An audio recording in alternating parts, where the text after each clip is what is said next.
Paramashivoham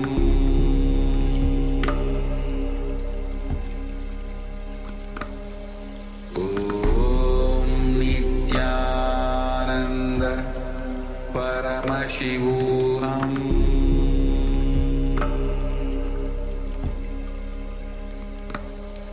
Om Nityananda Paramashivoham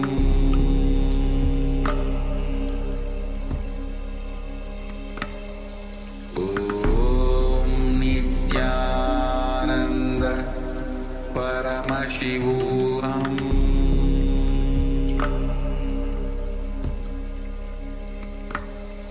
Om Nityananda Paramashivoham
your left leg and take your left leg and place it on your right thigh. So both your hands will be inside your legs, inside the thighs of your legs.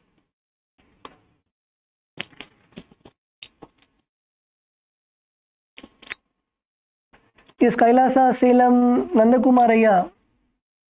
That's good. Nandakumaraya, Ipo, now lift your body.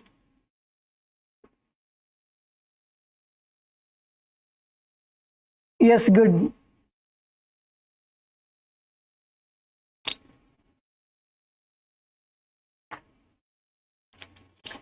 Kailasa, Bolivia, female team. Yes, first put your right hand inside of your right thigh and then take your right leg and put it on your left thigh, and then insert your left hand inside your left thigh and take your left leg and put it on your right thigh. So both your hands will be inside your thighs, and then place your palms on the ground and lift your body off the floor.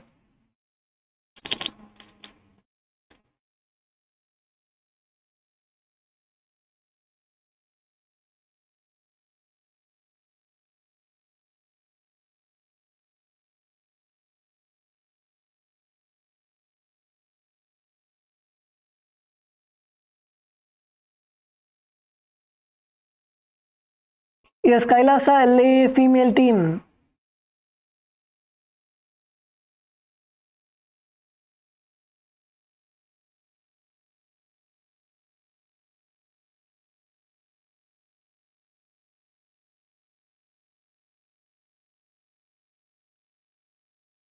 Once you place your hands inside of your legs, you can bring your thighs closer to your chest. So you can nicely put your hands all the way inside, all the way up till your elbows. Your hand should be there all the way up till your elbows, so your legs don't slip.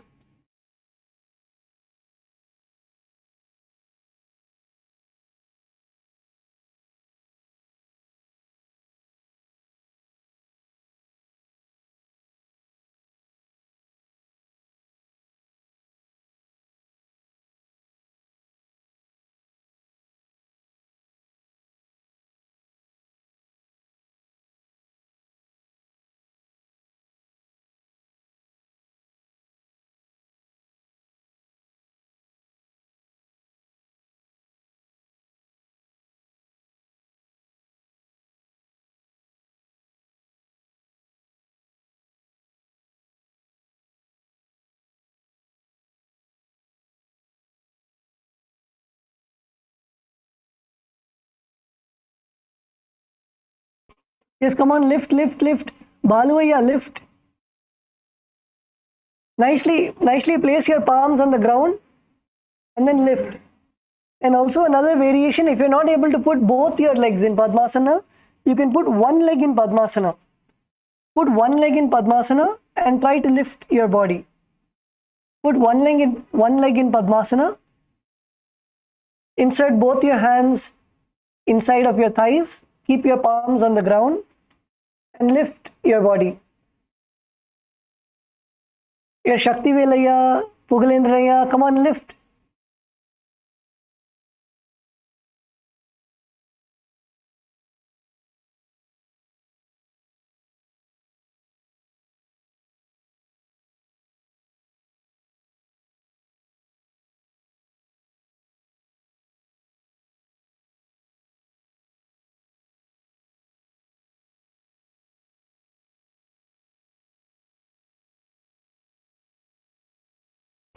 Kailasa, Bolivia, Ma Yufe. Ma, you should hold at least for 3 seconds. And actually, everybody in Kailasa, Bolivia, Kailasa, LA, you should lift and hold at least for 3 seconds.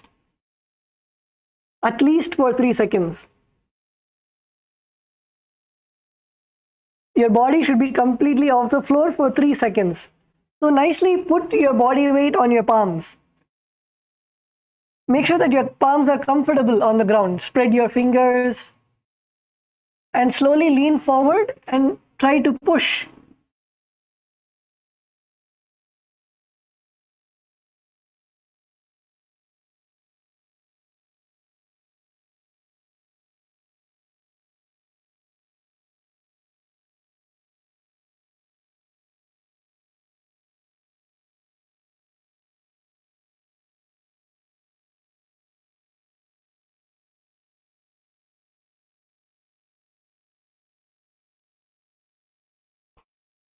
In this asana, you should visualize yourself as a rooster. Visualize yourself as a rooster. And you're going to perform the Sahaja Kumbhaka. Sahaja Kumbhaka is inhale, hold your breath and exhale as comfortably as possible. Perform the Mula Bandha, contracting your perineum. And perform the japa Om Nityananda Paramashivoham. Padmasanam susamstaptya Nanurvorantare karo Nivesha bhumo vasishthet Bhumastak kukkutasanaha.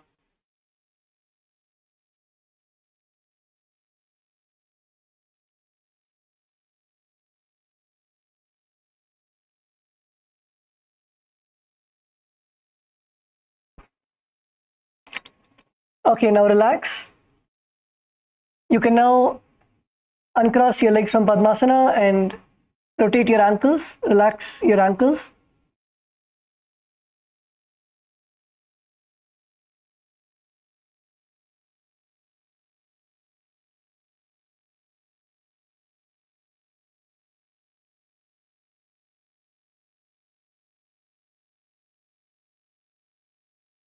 Okay.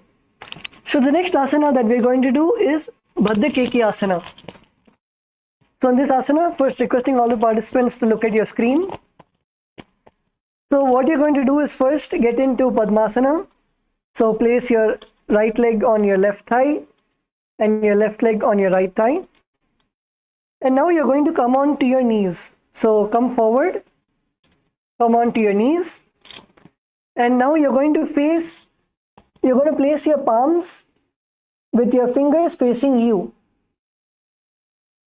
You're going to place your palm on the ground with the fingers facing you. And then you're going to bend your elbows and keep your elbows on your abdomen. So as you can see on your screen, take your elbows and place them on your abdomen.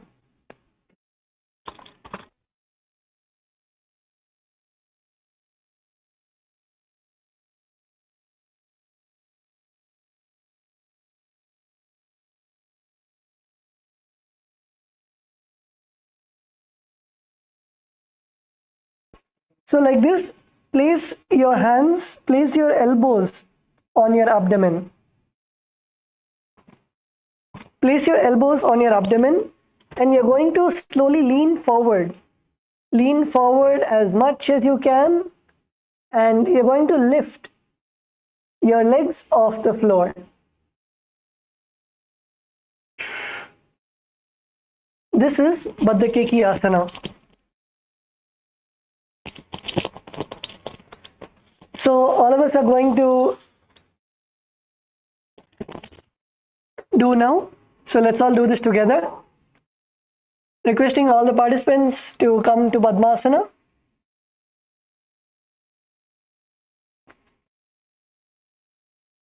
Come to Padmasana and then come on to your knees.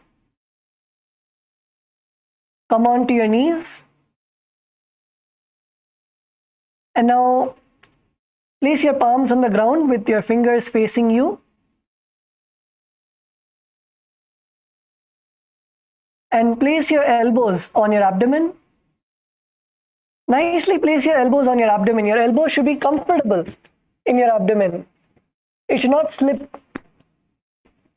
And then tighten your abs and slowly lift your legs off the ground.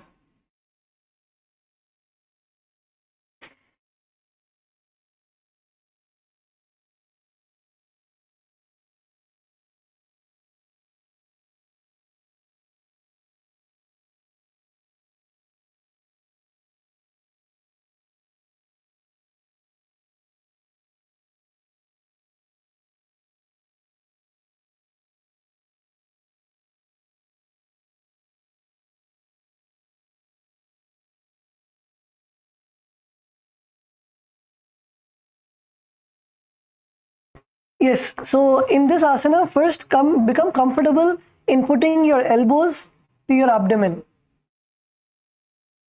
Become comfortable in putting your elbows to your abdomen and lean forward. Just lean forward. Don't lift your legs yet. Just lean forward as low as you can go. In the next step, then we can raise our feet off the ground. Yes, Kailasa, Malaysia, Shakti Velaya.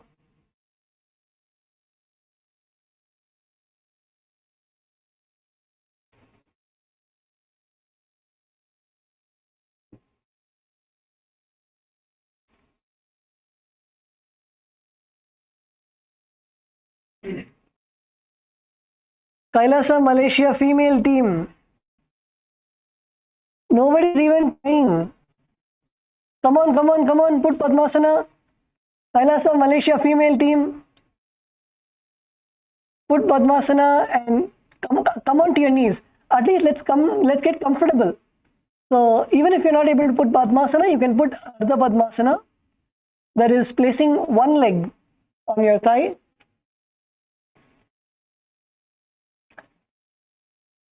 And then come on to your knees. Come on to your knees and place your palms on the ground with your fingers facing towards you and keep your elbows on your abdomen. Let's come to this position first. You can keep your legs on the ground. Keep your legs on the ground. First come to this position and feel comfortable. Maybe try to lift one knee. Try to lift one knee off the ground.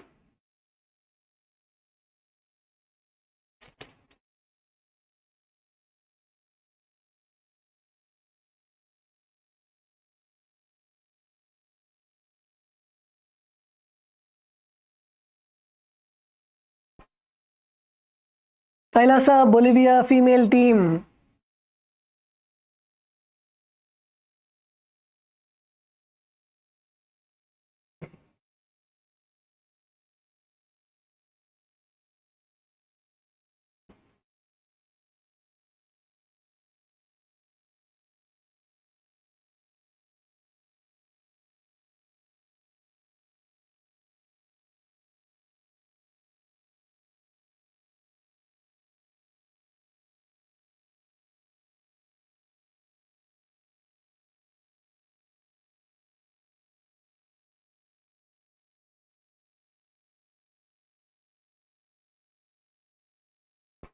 Yes, come on, Yogendra Shaktini, Kailasa, Bolivia.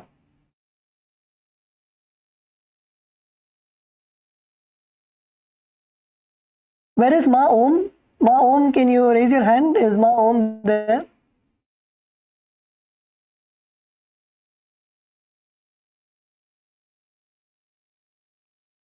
Ma Om is not here today.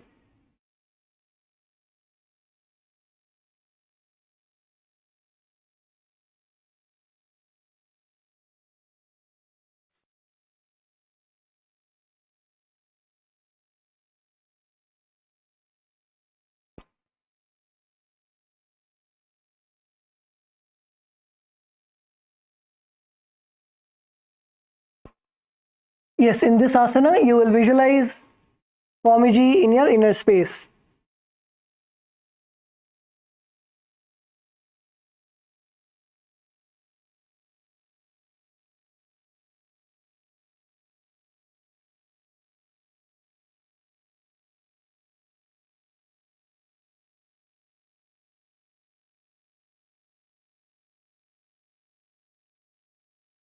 Kailasa LA female team.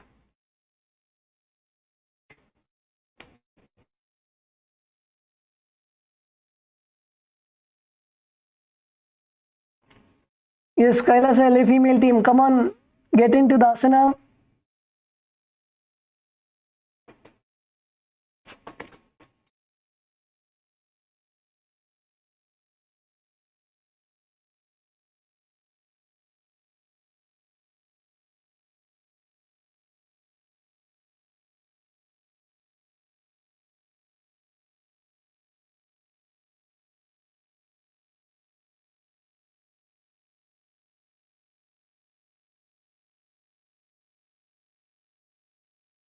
Ma Atmadaya, is that you at the back in the last row?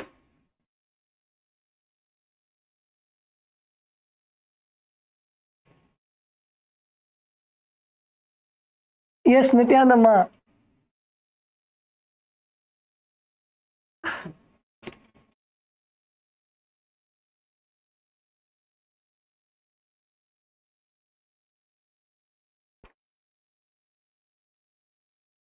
Yes, Ma Atmadaya, come into the asana.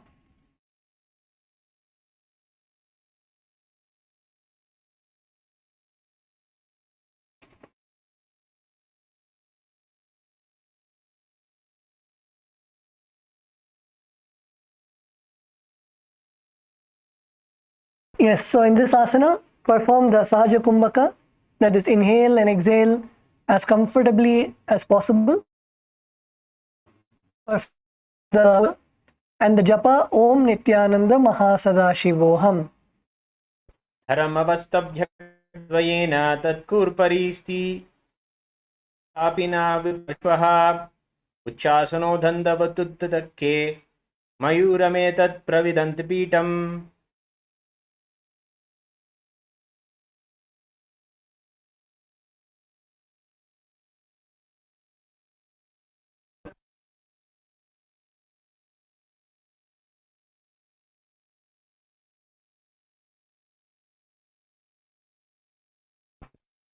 Yes, now you can come back to a seated position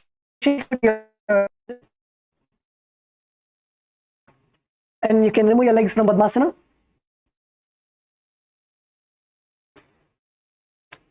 So the next asana is Mayurasana. The participants get your screens. So in Mayurasana, what you're going to do is you can come to a knee position where you kneel on your hands, onto your hands and knees. And now you're going to place your hands in the same way. So place your palms on the ground with your fingers facing towards you. And place your toes to your and you're stretched out. You're going to stretch your legs all the way to the back. Then once you're comfortable, lift both your feet off the ground. Lean forward and lift both your feet off the ground.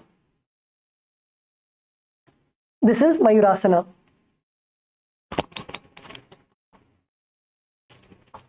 So let's all do this together. First, come on to your hands and knees. Let's all come to our hands and knees first. Yes, come on, Kailasa LA. Kailasa LA female team. Come on, hands and legs. And now place your palms on the ground with the fingers facing towards you. And now let's begin with first extending our legs. Place your elbows on your abdomen and extend your legs back. Keep your feet on the ground. Extend your legs back.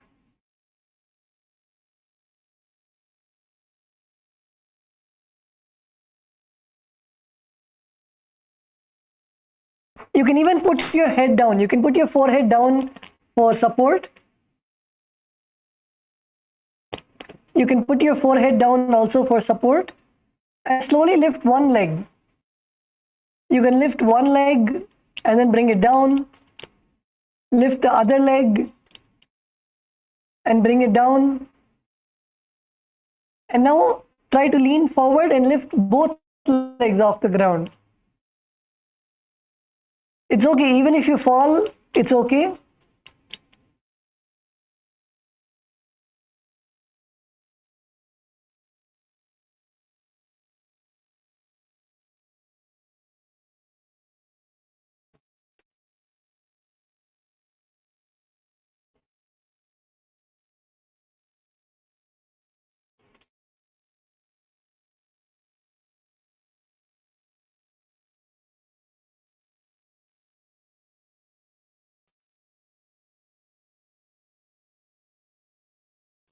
Ma Yufe, good try. Kailasa, Bolivia, Ma Yufe. Balance.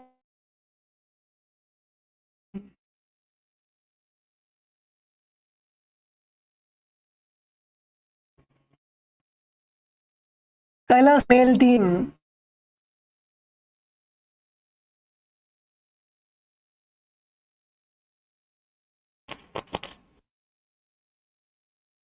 Yes, Balu, yeah, come on, lean forward and raise your legs. So that your elbows are tucked in nicely in your abdomen. And keep your abdomen tight.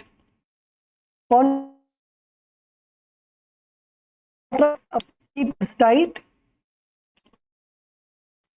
And lift.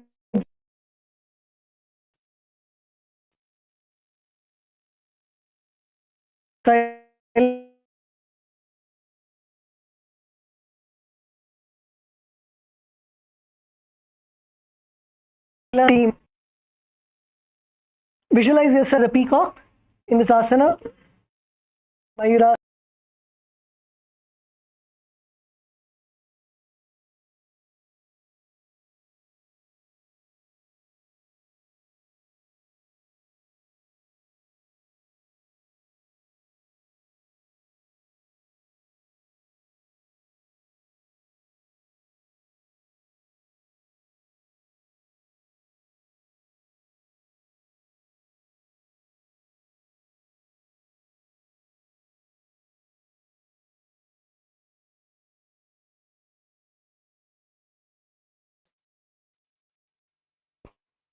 Visualize yourself as a peacock.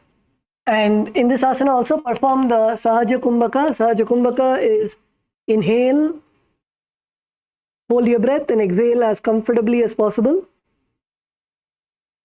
Perform the Mula Bandha, contracting your perineum. And the Japa Om Nityananda Mahasadashivoham.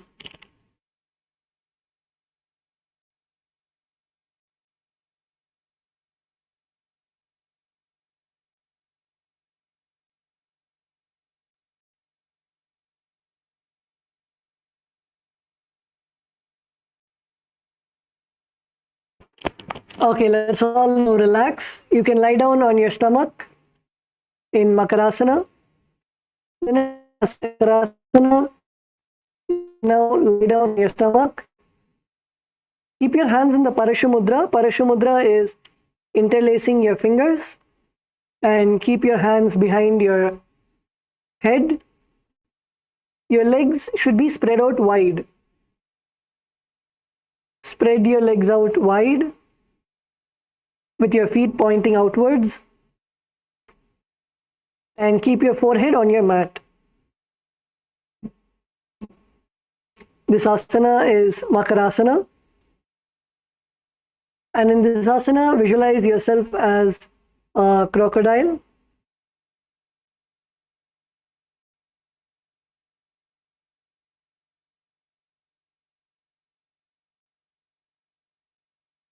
Visualize yourself as a crocodile.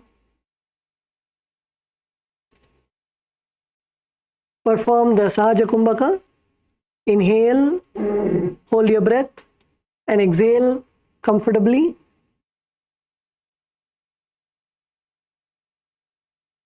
Perform the Mula Bandha, contracting your perineum.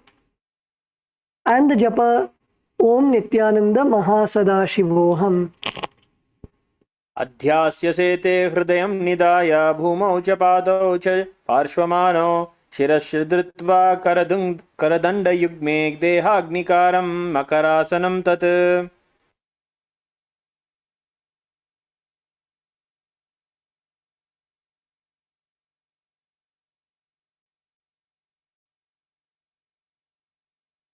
Yes, now relax. The next asana that we are going to do is Shalabhasana. In Shalabhasana,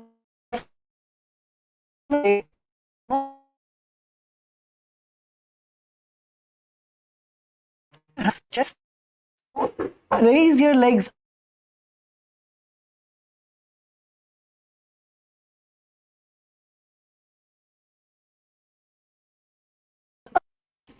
and bring your thighs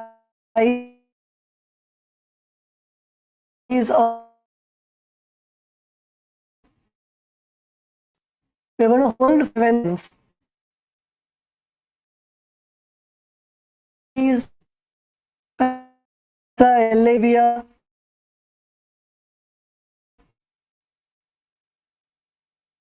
KAILASA, Malaysia. Yes. I'm going to stay for 11 seconds. 11, 9, come raise your right, 8, 6, 5, 3, 2, 1.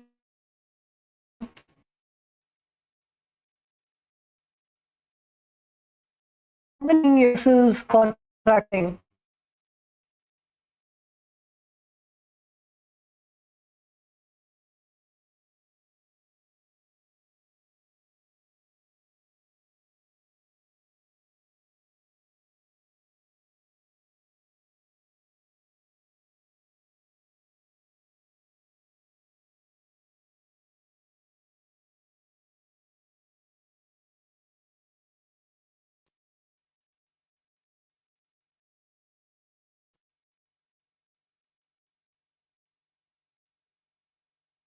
Perform the Sahaja Kumbhaka. Inhale, hold your breath and exhale.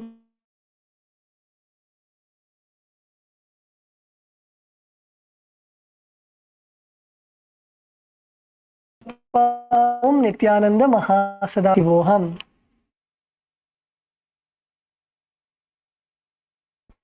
अध्याससे ते करयुग्मवक्षो भूमिमवस्तभ्य करयोस्तलाभ्यां पादौ च शून्ये च विषष्टिचोर्ध्वं वदन्ति पीठं सलभं मुनीन्द्राः.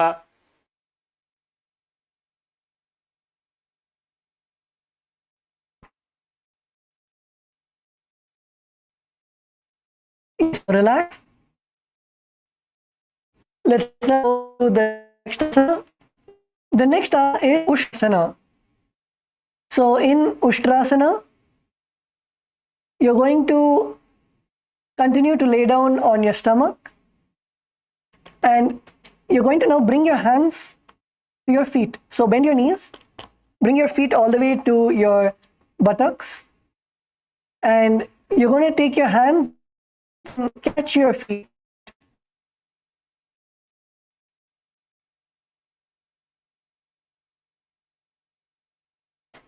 And pull your feet down as much as possible. Pull your feet down towards the ground as much as possible.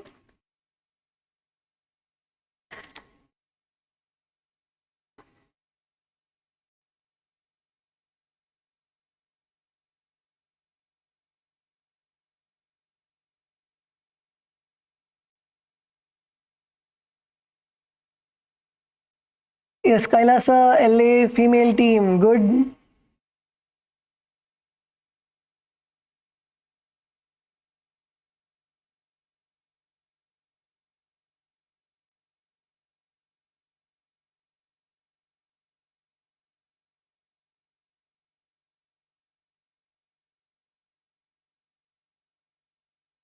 KAILASA Malaysia female team.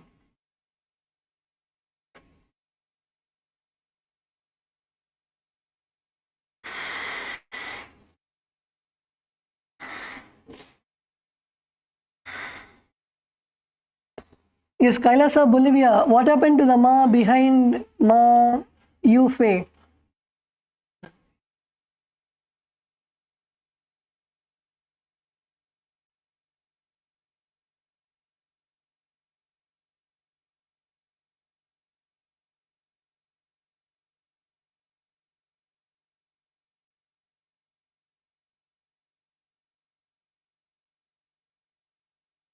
Yes. So in this asana, visualize yourself as a camel. Perform the Sahaja Kumbhaka. Perform the Mula Bandha, contracting your perineum. And the Japa Om Nityananda Mahasadashivoham.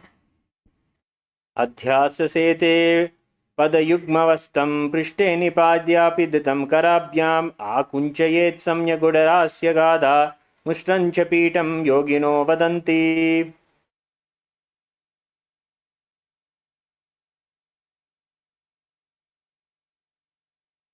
Okay, so continue to stay in the same asana. The next asana is Dhanurasana.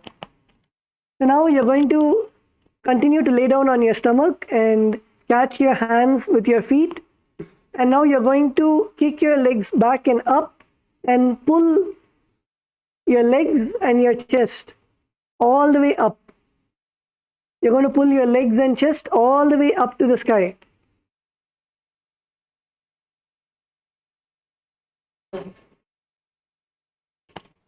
Yes, so catch your legs and pull, pull, pull.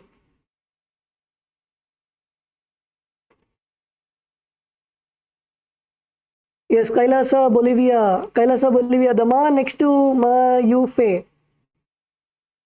Very good. Ma Yu Fei higher. Ma, can you put in the chat the Ma's name next to Ma Yu Fei, please?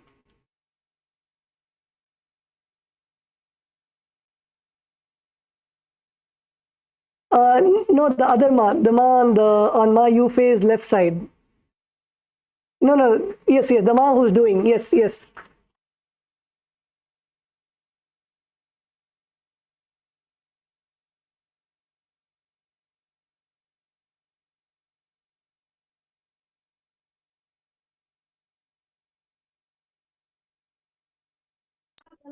Maharaj, isn't she Ma Paramashivali Yogini?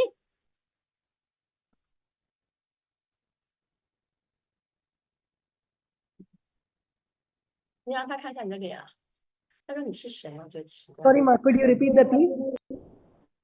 Ma, isn't sorry, Maharaj, isn't she Paramashivali Yogini? I think you know her. 你把脸拉开，打开让他看一下，怎么会不认识你了 ？Left side 这边，那不是你吗？好奇怪。I think you know her. 让我跟不上。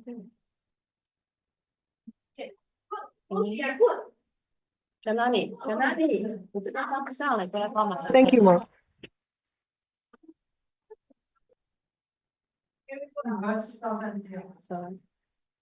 In this asana, visualize yourself as Bhagavan Paramashiva's bow.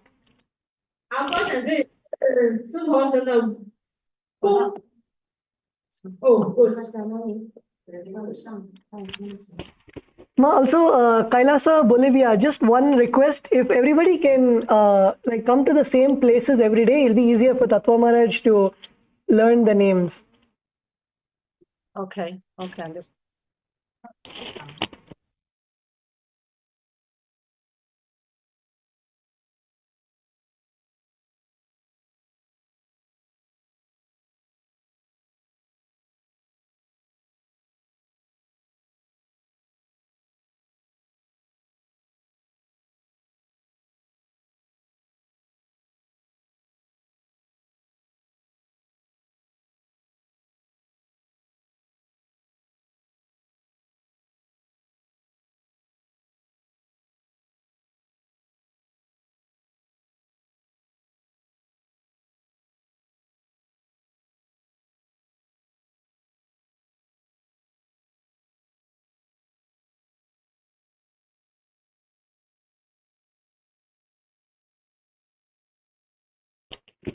Perform the Sahaja Kumbhaka.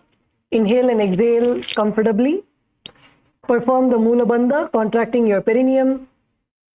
And the Japa Om Nityananda Mahasudashivoham.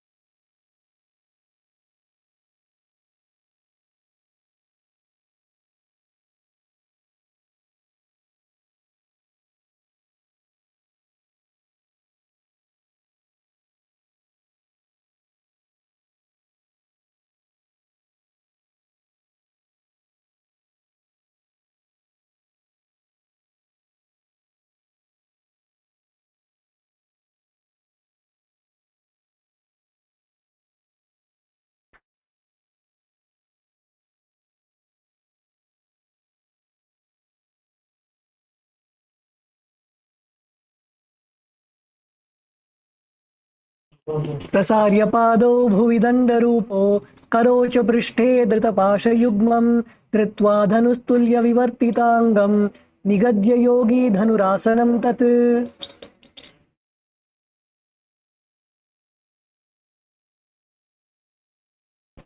Yes, let's all relax and you can now come to a seated position. Sit on your knees.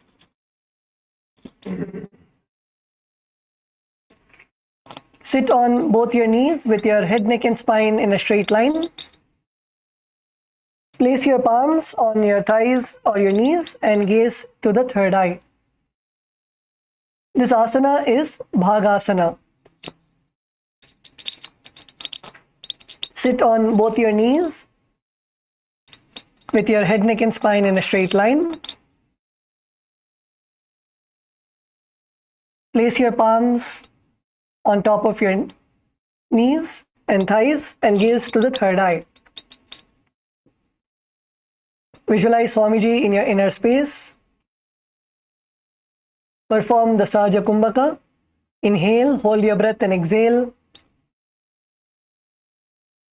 Perform the Mula Bandha, contracting your perineum. And the Japa Om Nityananda Paramashivoham. लतामोड़ी पावदो वेसे बहुरो जगती करे इके ऐसे पावन माहिलो गुलपजुजा हो कुलापासती लावे सौ.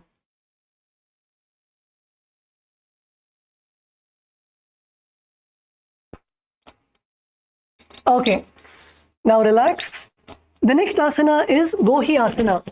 So with this asana, first requesting everyone to look at the screen and also requesting all the participants come together as partners. You can come together as partners. So now what you're going to do is from Bhagasana, you're going to put your elbows to the ground, your forearms to the ground and interlace your fingers in Parashu Mudra. Interlace your fingers and keep your fingers on the ground. And now you're going to place your head in between your fingers. You're going to hold your head with your fingers. And now you're going to slowly lift your hips all the way up to the air and slowly walk forward. And you're going to lift your legs. You're going to lift your legs but continue to bend. Don't lift your legs all the way up to the sky. Lift your legs, but make sure that your knees are close to your chest. This asana is called Gohi Asana. So let's all do this together now. Requesting all the participants to come together.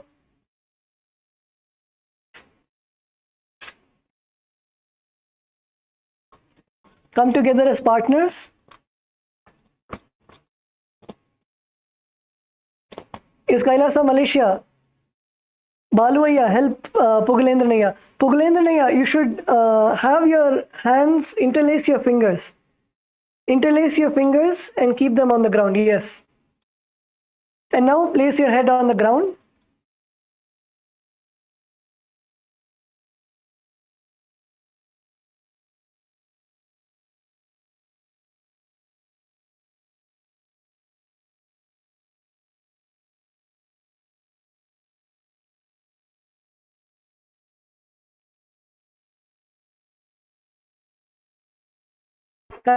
Kailasa சுகுமாரியா உங்களோட keep your knees next to your chest. Don't legs all the way up.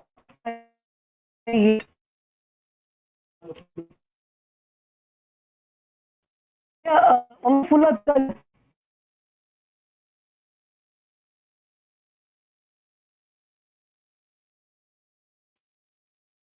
ஐயா Nandakumar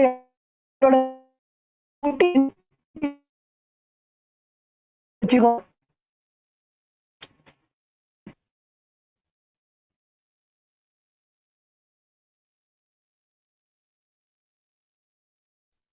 Maharaj, voice break ஆகுதுங்க Maharaj. ஐயா repeat பண்ணுங்க. Maharaj, voice break ஆகுதுங்க Maharaj. உங்க voice break ஆகுது. ஆமாங்க.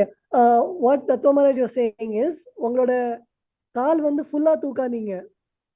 ஓகேங்க Maharaj. உங்களோட முட்டி வந்து உங்களோட நெஞ்சு கிட்ட வைக்கணும். ஓகேங்க Maharaj.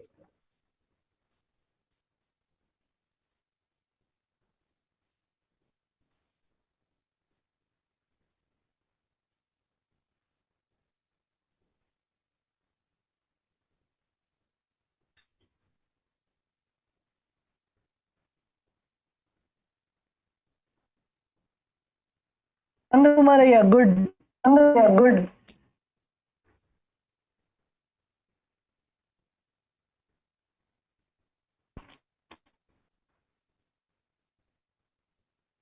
Kailasa LA.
Jnanalakshmi. Kailasa LA Ma Jnanalakshmi, did you do?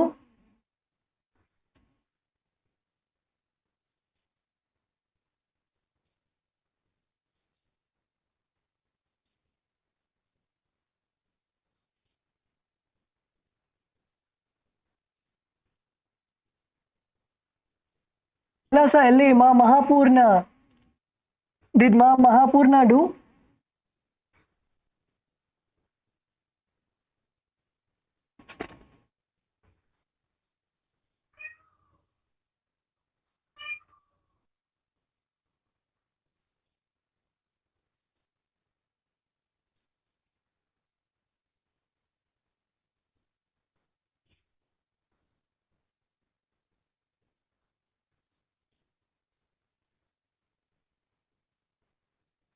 Kailasa Malaysia Ma Suguna, did you do?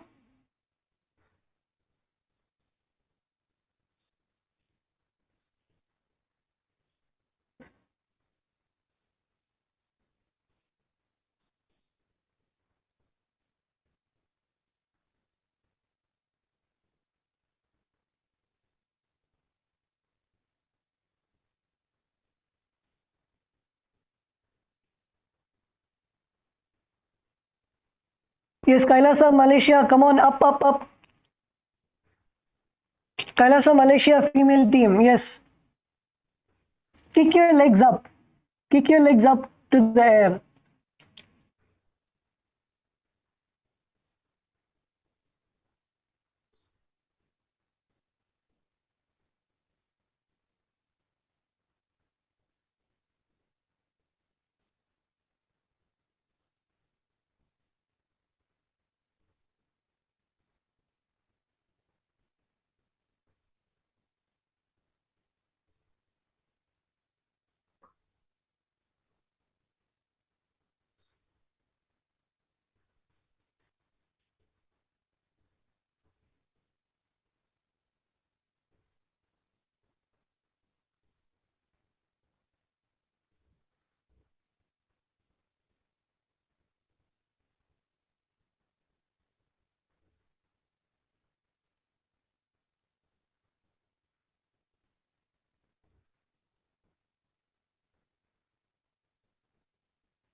Yes, so once you have come to Gohyasana, the next, if you're comfortable in Gohyasana, you can also raise your legs all the way up to Shirsasana.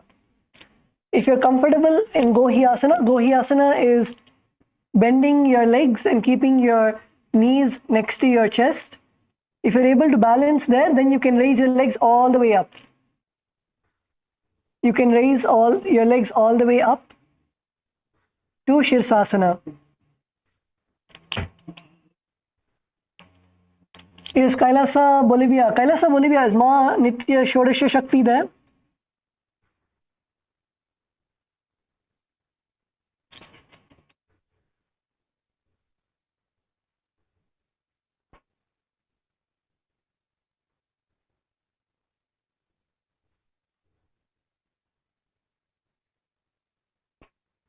Yes, Kailasa, Bolivia, come on, let's get into Shirsasana.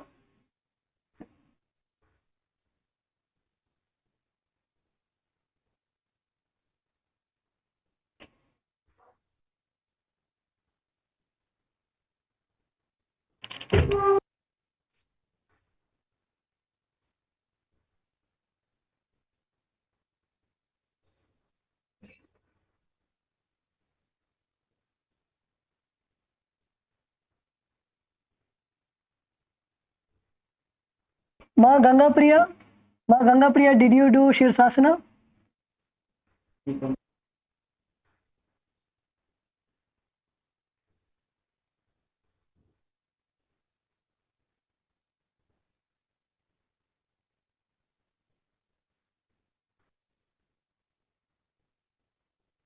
Kailasa, Malaysia female team, did everyone do Shirsasana?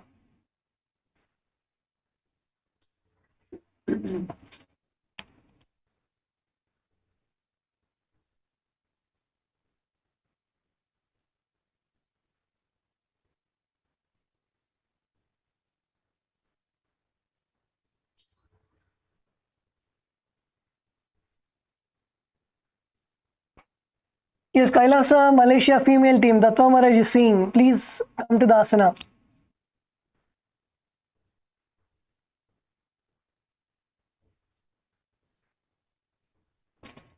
Kailasa, Malaysia male team, Baluaya, did you do Shirsasana? Yes, okay. You are making Shakti Velaya do. Yes, yes. Both Pugalendra Naya and Baluaya help Shakti Velaya.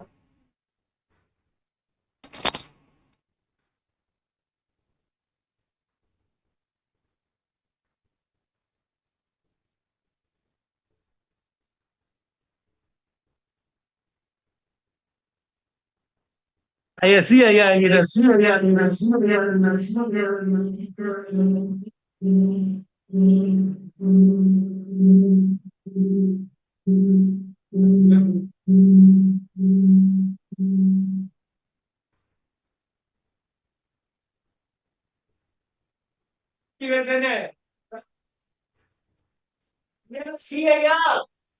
Wow, Shakti Velaya, wonderful.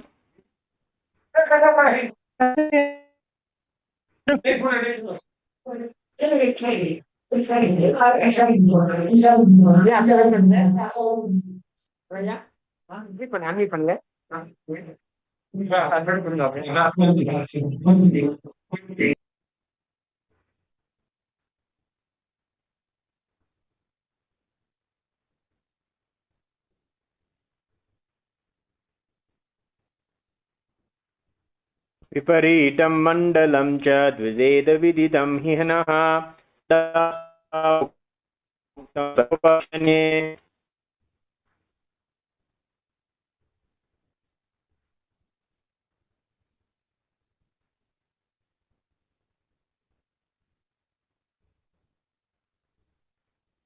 Okay, let's all relax now. You can come back to your yoga mats.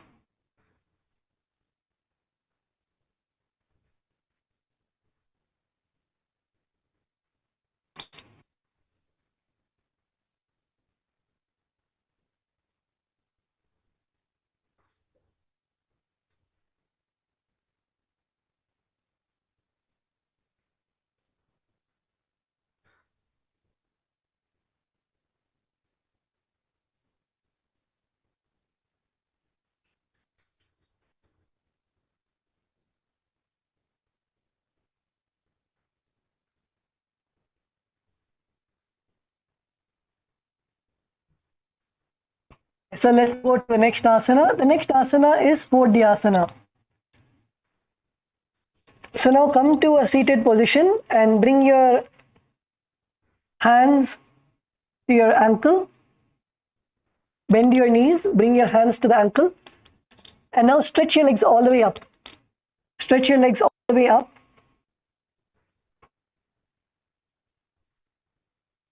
Stretch your legs all the way up to the sky. And bring your forehead to your knees. Bring your forehead to your knees.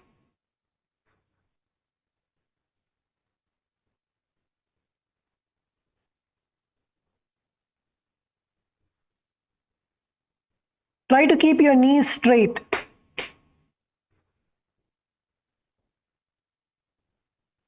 Ma Parameshwara Yogini, you can catch your ankles. Yes. Keep your knees straight and bring your forehead as close as possible to your knees.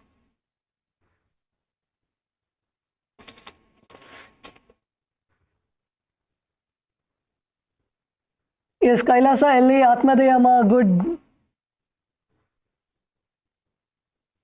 Atmadayama, is that Mahagovindananda next to you? Yes, please make her do Ma.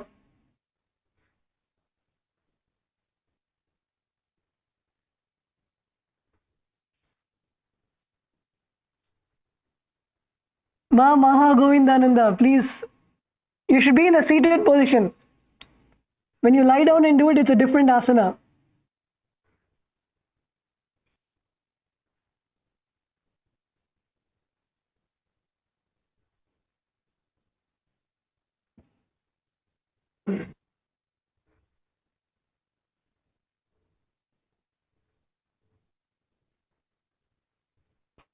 Is that Ma Jnanalakshmi in the first row on the blue mat in Kailasa LA? Okay, wonderful, Ma.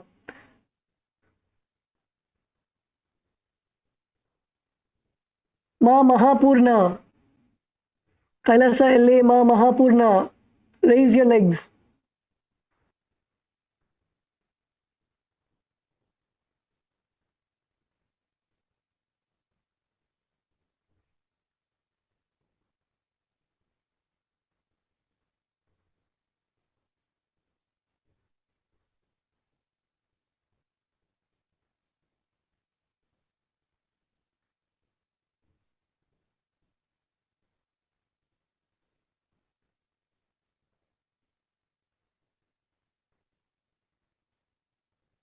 In this asana, you'll also be performing the Bhastrika Kumbhaka. So Bhastrika Kumbhaka is rapid exhalation. So contracting your stomach and exhaling, continuously exhale. Exhale, pulling your stomach inside and keep exhaling. Keep exhaling, exhale forcefully. The bandha you'll be performing is Mula Bandha, contracting your perineum, and the japa Om Nityananda Paramashivoham.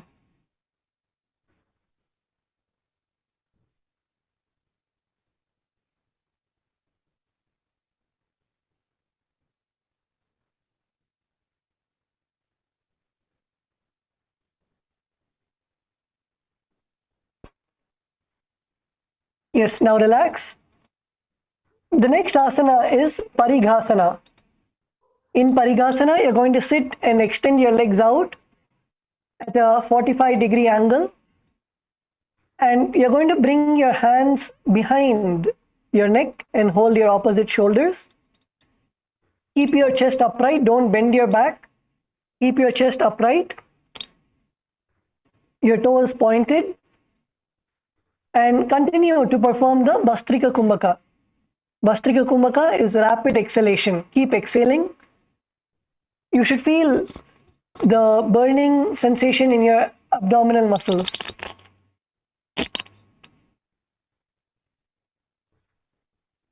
Yes, Kailasa, Salem, Nandakumaraya.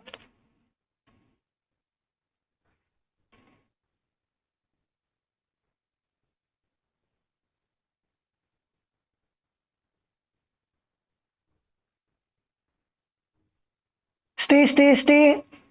You should stay in this asana. Kailasa, Bolivia, Ma Yufe.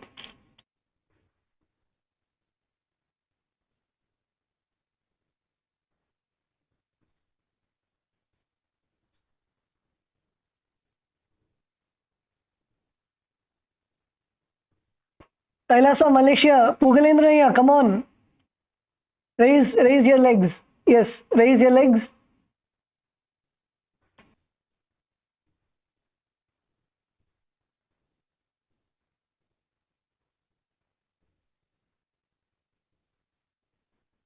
Yes, Pugalendraya, balance.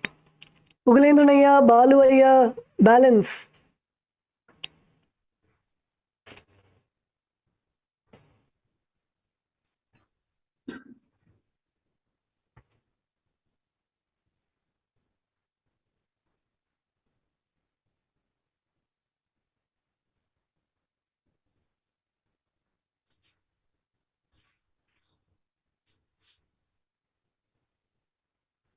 This asana, visualize yourself as a mace. Perform the Bhastrika Kumbhaka, rapid exhalation. Contract your perineum in Mula Bandha and perform the japa Om Nityananda Paramashivoham.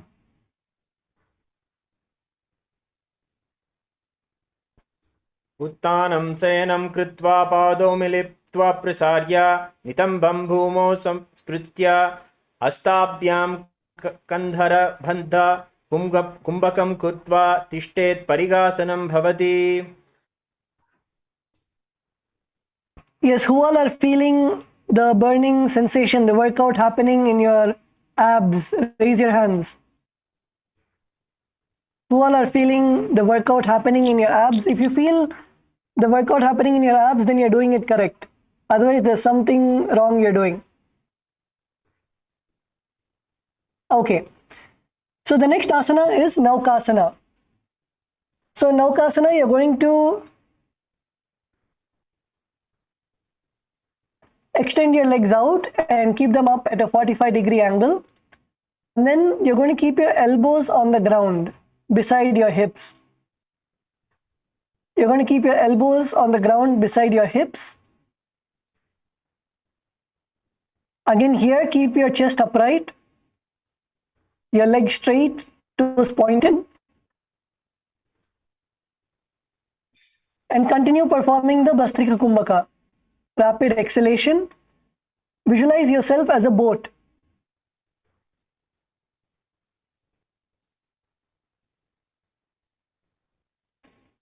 Yes, Kailasa, Malaysia, keep your legs up, up, up. Keep them in a 45 degree. Don't bring them too high.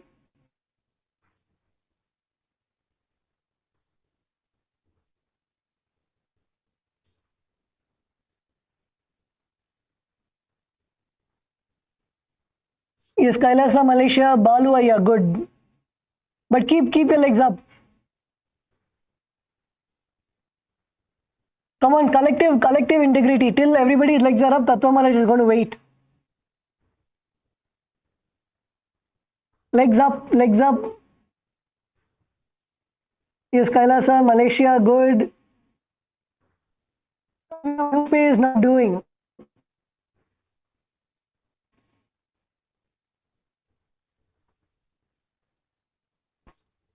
Kailasa, Malaysia, male team. Legs up, legs up.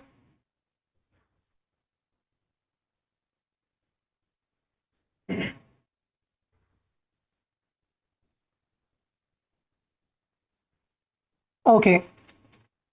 And in this asana, continue to perform the Bastrika Kumbhaka, rapid exhalation.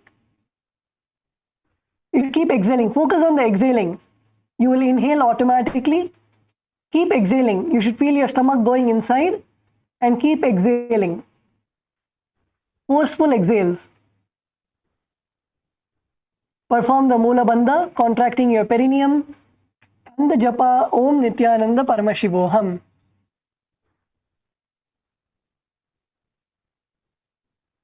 उत्तानशयनं कुर्पराभ्यां भूमिमवस्थव्य हस्तौ नितम्बं निधाय शिर ऊरु जङ्घापादं दण्डवत् धारयेत् नौकासनं भवति.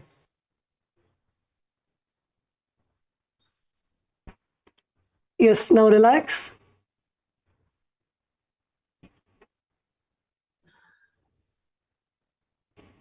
Yes, is everybody feeling the workout in your abdominal muscles? Raise your hands. Raise your hands if you're able to feel the workout in your abs. Okay, wonderful.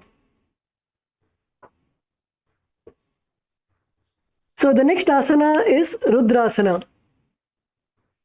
So in Rudrasana,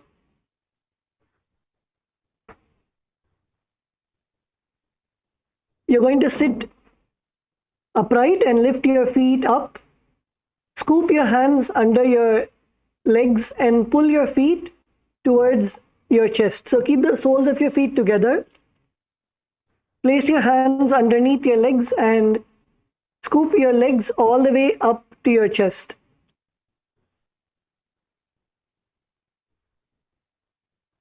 Hold your legs with your hands and keep the spine upright.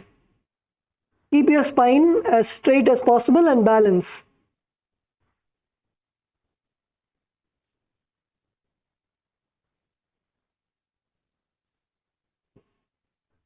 In this asana, you will visualize yourself as Bhagwan Rudra.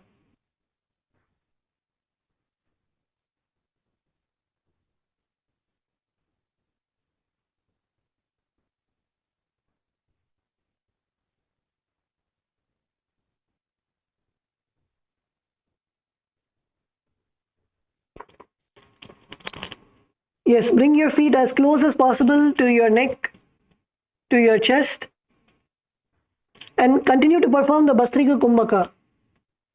Continue to perform the Bastrika, that is the rapid exhalation. Keep exhaling, focus on the exhalation.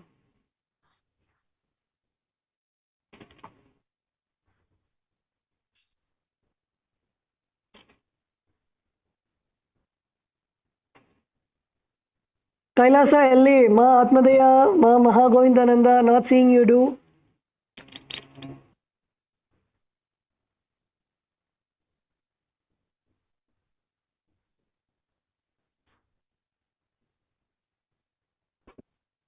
Kailasa, Malaysia.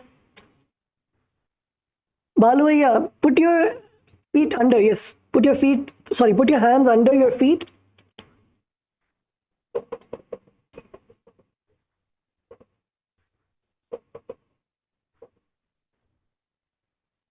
Kailasa, Salem, Nandakumaraya, good.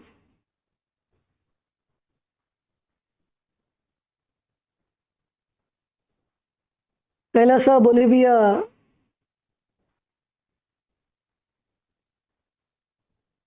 Shakti, Ma, Parameshwari Yogini, good.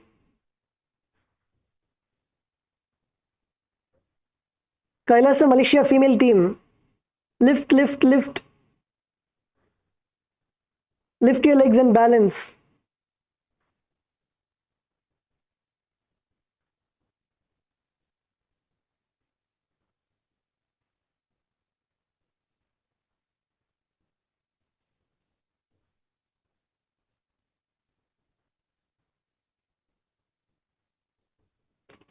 Yes, Kailasa, Bolivia, the Ma with the blue top. The Ma with the blue top and yes.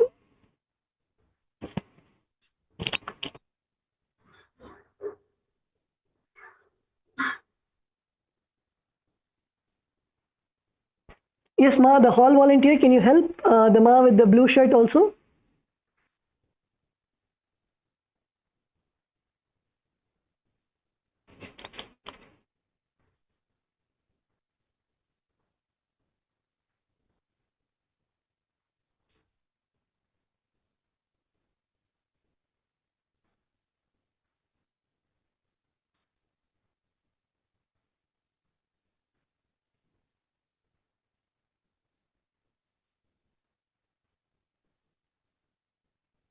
Yes, in this asana, perform the Mula Bandha and the Japa of Om Nityananda Paramashivoham.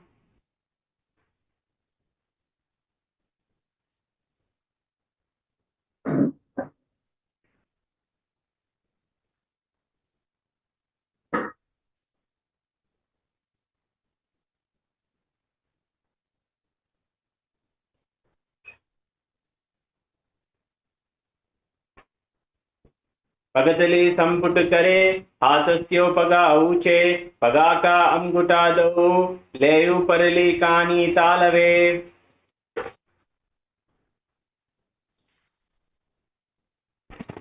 Yes, now relax. The next asana that we are going to perform is the Unmukha Pitasana.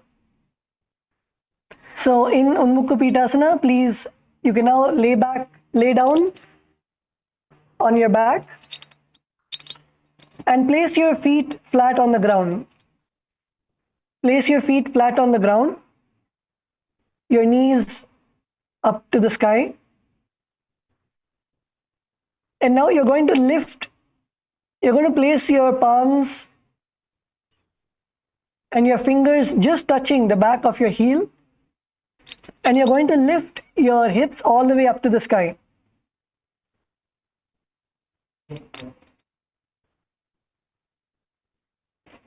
Lift your hips up all the way to the sky. Press your feet to the ground. Press your feet onto the ground and lift your hips all the way up.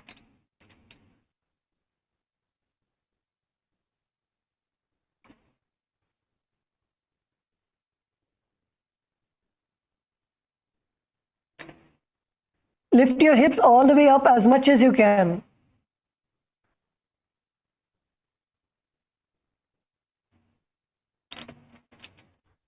Yes, wonderful.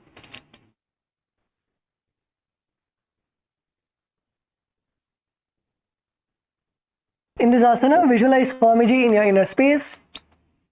Perform the Sahaja Kumbhaka. Sahaja Kumbhaka is inhale and exhale comfortably.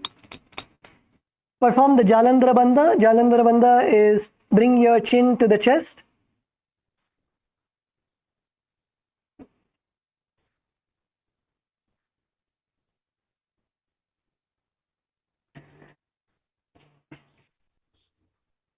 And perform the Japa Om Nityananda. ऊर्ध्वे च जानुनि कृत्वा ऊर्ध्वे च जानुनि कृत्वा सवितोर्ध्वमुखं तथा उपात्य हस्तोत्तिष्ठेतु पीठ उन्मुख नामखे.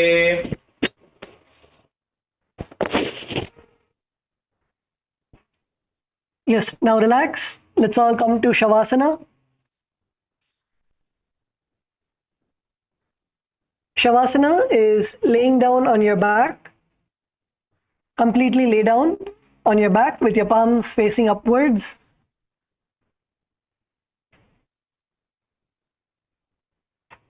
Do not have any movements. Stop any movements happening in your body.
उत्तानं सववद्भूमौ शयनं तु शवासनं. शवासनं श्रान्तिहरं चित्तविश्रान्तिकारकम्.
Yes, now slowly you can shake your legs, shake your hands.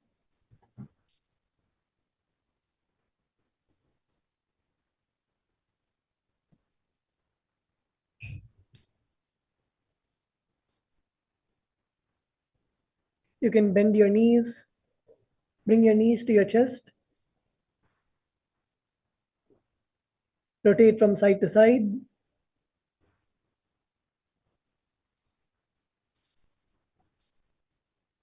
And now slowly come up. Let's all come to a seated position.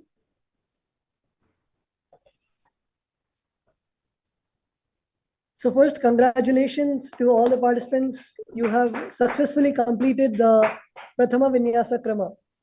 So we have finished 100 asanas, 400 more to go.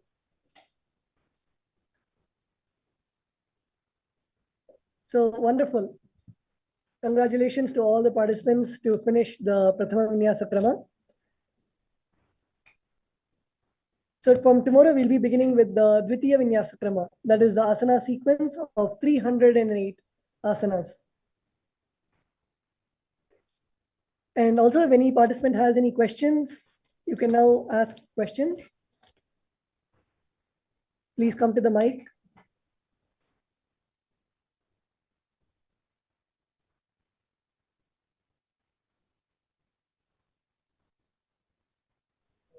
Yes, Kailasa, Bolivia, Ma Yufe.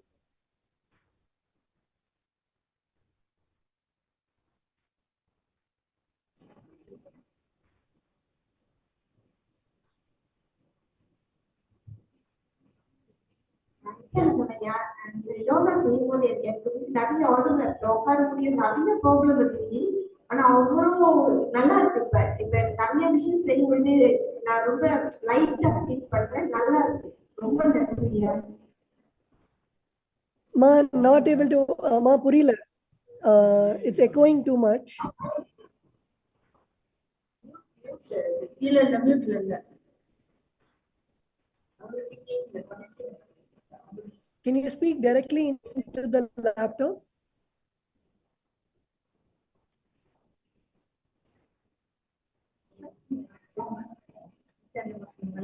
நித்யானந்தமையா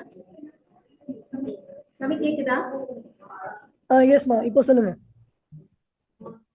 நான் வந்தப்ப வந்து உடம்புல நிறைய problem இருந்துச்சு உட்கார முடியாது நான் ரொம்ப கஷ்டப்பட்டேன் நான் ஆனா இந்த யோகா செஞ்சு ரொம்ப உடம்பு லைட்டா இருக்கு தூங்குறது எப்பவுமே தூங்கினே தான் இருப்பேன் ஆனா அப்படிலாம் இல்ல வேலை பார்த்துக்கிட்டே இருக்கேன் ரொம்ப நல்லா இருக்கு இந்த யோகா பண்றதுனால நான் வீட்லயே ட்ரை பண்ணிருக்கேன் ஆனா நீங்க வந்து பாட்டா அவ்வளவு கிளியரா எனக்கு சொல்லி கொடுத்து எவ்வளவு டீட்டெயிலா சொல்லி கொடுக்குறீங்க எனக்கு ரொம்ப நன்றி இந்த எனக்கு வந்து இந்த பிஎஸ்எஸ் விட்டு போகவே முடியல அவ்வளவு நல்லா இருக்கு ஏன் இந்த ஒரு மாசம் லீவ் கிடைக்கலன்னு அவ்வளவு வேதனை பண்றேன் நானு ஆனா நிச்சயமா அடுத்து இருந்துச்சுனாக்கா நான் ட்ரை பண்ணும் என்ரிச் பண்ணும்போது நான் எக்ஸ்பிளைன் பண்ணுவேன் யோகானாலே நிறைய பேர் நான் என்ரிச் பண்ணுவேன் ரொம்ப நன்றி ஐயா Sure, wonderful. Thank you. Thank you so much, Ma. Of course, it's Bhagwan's blessing only. And yes, actually in the yoga, if you see that daily, if you do the yoga, you will feel so light, you will feel so alive. Like normally when you do the exercise, at the end of the exercise, you feel tired, you feel like you want to sleep. But literally, even though we are doing so many asanas and even difficult asanas, you feel more light and you feel more active at the end of the yoga. So yes, wonderful. Yes, Nityananda Maharaj. Yes, Nityanamaya, சொல்லுங்க.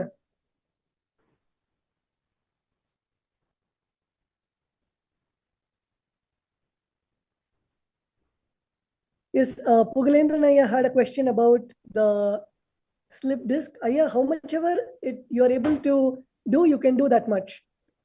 How much ever is comfortable for you. And actually, if you do the yoga, you will see that the slip disc, you will see that your slip disc actually heals. So even if you're having any pain, it will actually heal when you perform the yoga. And even asanas, like for example, Maschendrasana.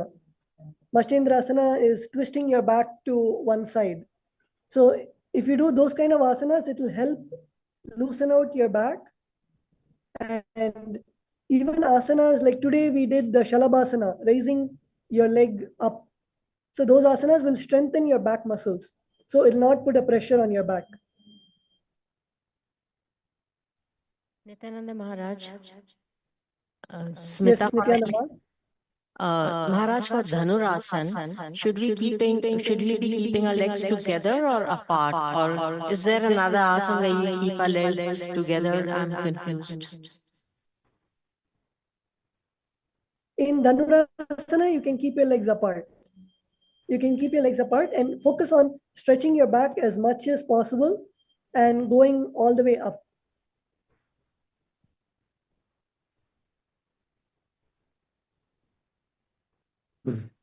Nityananda Maharaj. Yes, Nityanamaya. Maharaj, echo is coming. Next tomorrow. I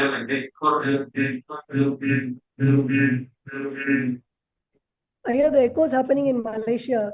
Can you check if there's any other speaker which is picking up the audio? Nityananda Maharaj. Yes, Nityananda. 可以靠近一点。你好，老师。我在中国呢接触的一个概念就是呼吸，不吸。那来到这边在做瑜伽的时候，老师一直在讲先吸气后。这两个。Mute பண்ணாம maybe பண்ணதுனால திருப்பி கவுல் பண்ண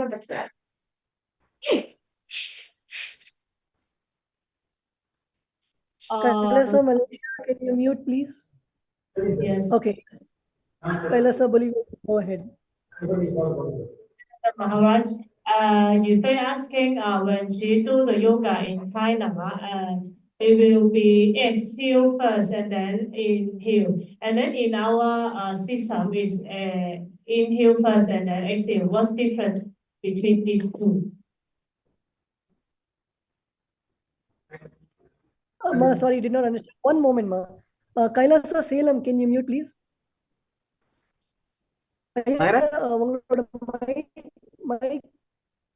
உங்களோட mic mute பண்ணணும். Okay.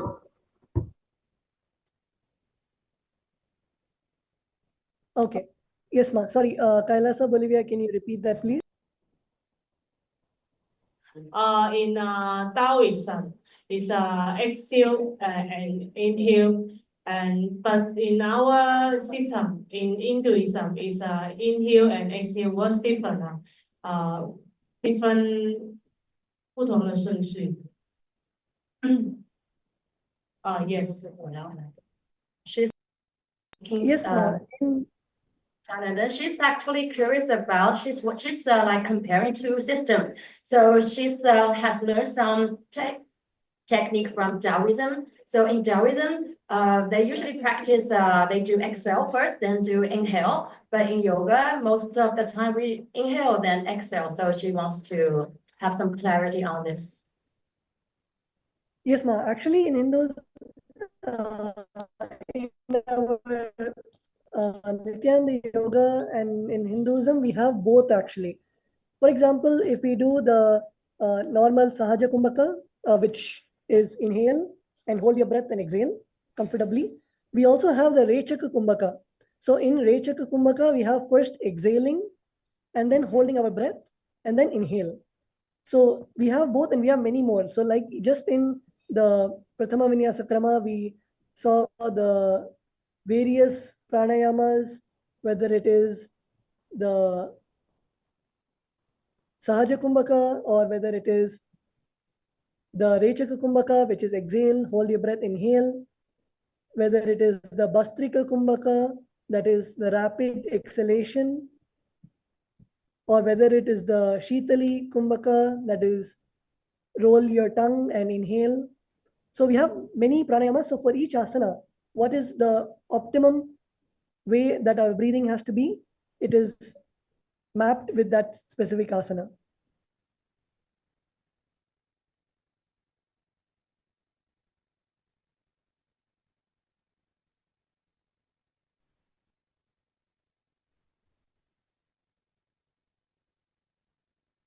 Nityananda Maharaj, I had a quick question. Some 10 days ago, so I injured myself on that side. And after the yoga, I don't feel the pain. Sometimes it even goes away for 5 hours. But today, I have felt that during some of the asana, it seemed to be awakened the pain, and I don't really know how to see whether this could happen or not. I just want to do the asanas every day. So what would you suggest, please? Yes, Mark. Can you tell me which body part and which asana caused the pain? It's on the buttocks here and a little bit on that side, on the hips as well. Okay, in which asana did you feel? At the end, towards the end of the asana. But I couldn't say exactly which position. Several ones. It happened in the last part. I think when we do the last mantra, Om Nityananda Paramashivoham. Got it. So yes, maybe it might have been in the Phodhyasana and Naukasana. So if it is hurting, you can refrain from doing the asana. You can skip the asana if your buttocks are hurting. And once it heals, then you can continue doing more. Okay. Thank you, Maharaj. Thank you.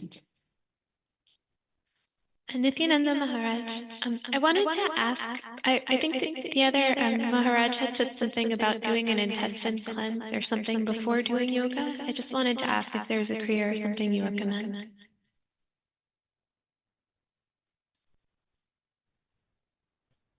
Yes, ma. It is actually daily before the yoga. We normally do the panchakriya, which is cleansing our whole body, the neti pot and the enema, which cleanses our bowels.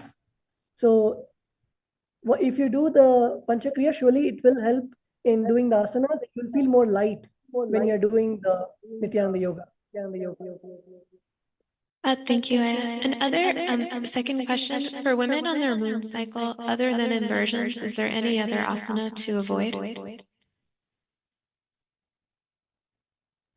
No, ma. Whatever is comfortable for you, you can do any of those asanas, except the inversions. Anything that you feel comfortable with, you can do all of those asanas. Thank you, Aya. Thank you, ma.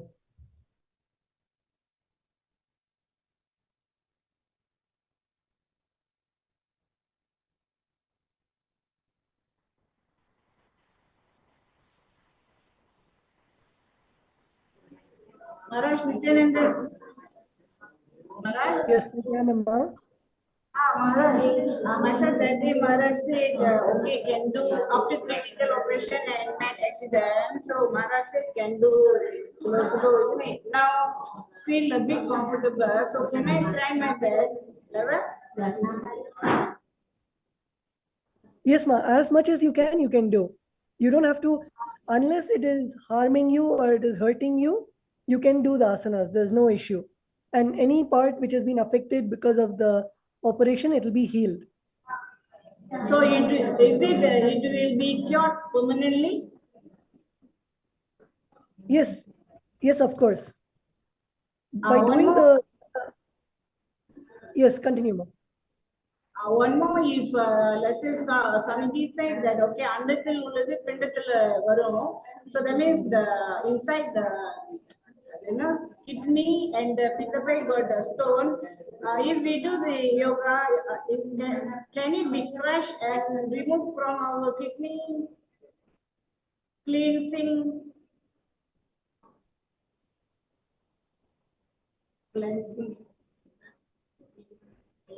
Yes, ma.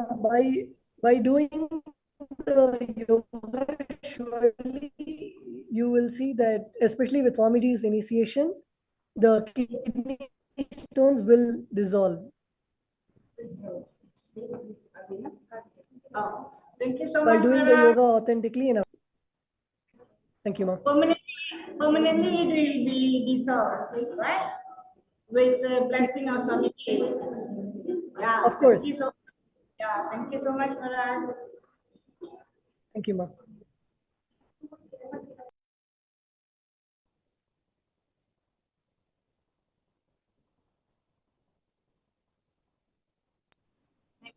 Can you hear me? Can you hear me?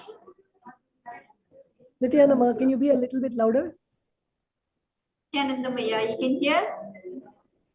Yes, I can hear now. You can hear. Thanks a lot, Maharaj. It was very, very good sessions and a very fruitful session. I just like within few days, I see my body sculpted so well. I think I lost weight also.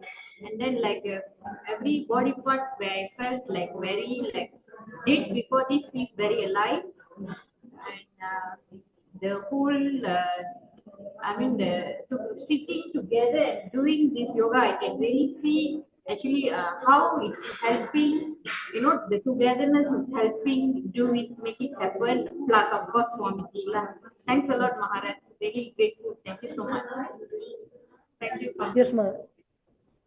Yes, ma. It's all Swamiji's blessings. And as Swamiji says, when we do yoga, especially as a Sangha, you will see that if you do alone, you might feel you might stop doing or you'll not have that inspiration. But when we do it together, as a Sangha, when we do it together, you will see that that inspiration is a whole different experience where just the group energy itself makes us push ourselves, and it is a much more enlightening experience. So that's why Swamiji always says that to do the morning yoga together as a whole Sangha.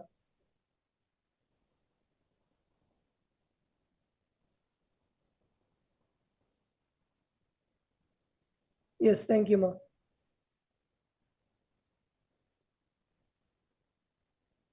Okay, so with that, we come to the end of today's session. So from tomorrow, we'll start the Dvitiya Vinyasa Krama, the second sequence. So that's a more interesting sequence.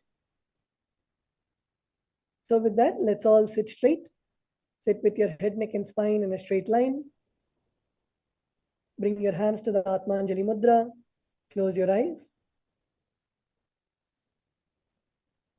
Om Purnamadav Purnamidam Purnat Purnamudachyate Purnasya Purnamataya Purnamevavashishyate.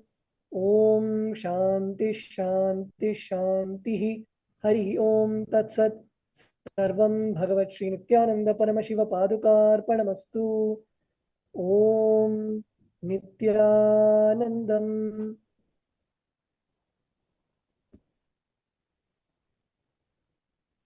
Yes, thank you everyone. Nityanandam.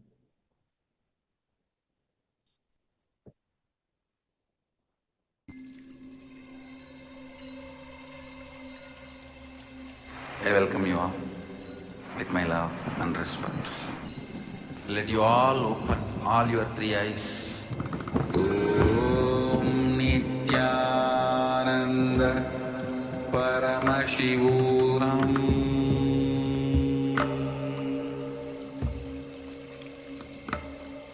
Om Nityananda Paramashivoham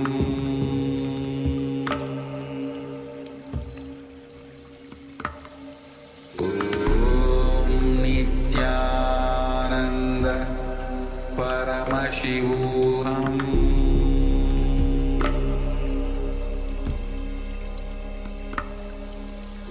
Om Nityananda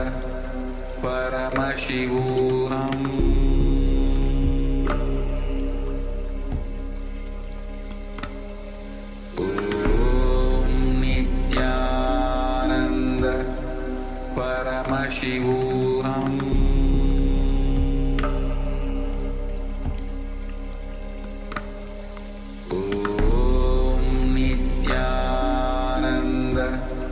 Paramashivoham Paramashivoham